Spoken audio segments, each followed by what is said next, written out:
I got kicked out of school, told I wouldn't be allowed back, that I'd have to go to this other school where they would sort me out. When I got home and told my mum, she started screaming at me. When she finished, I didn't say a word. I just left the room. The voices in my head said, go up to the bathroom. So I went up to the bathroom. See that razor? Well, yeah, it's bright pink. Now, go to your room. I went to my room. Good girl. Now, put a chair up against the door. Dismantle the razor.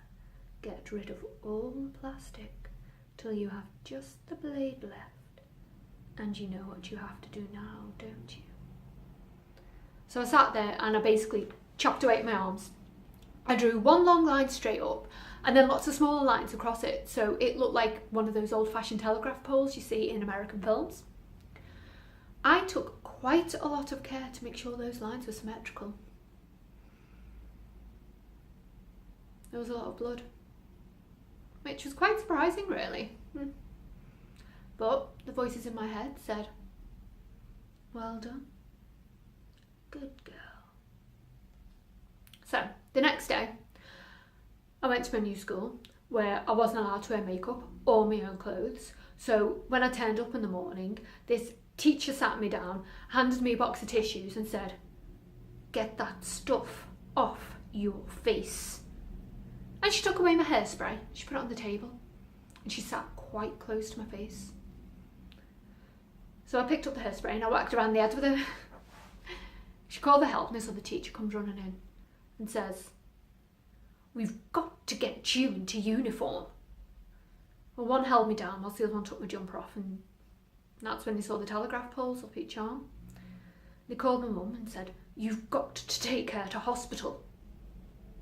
So my mum came and took me to the clinic, and 1.5 hours later, I saw the doctor. She said very kindly, come in here. Come on. Well, I could see her lips moving, but I couldn't hear a word she was saying.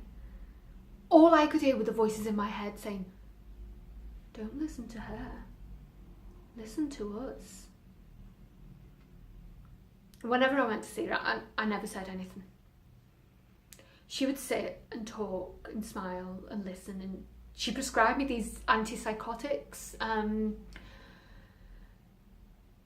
Prozac, Abilify, Risperidone. I refused to take them. I didn't think there was anything wrong with me.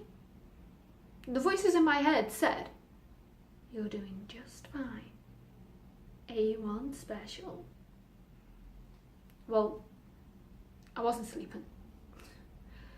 My mum would go to bed and I would be sat on the sofa, bolt upright, legs crossed, watching telly.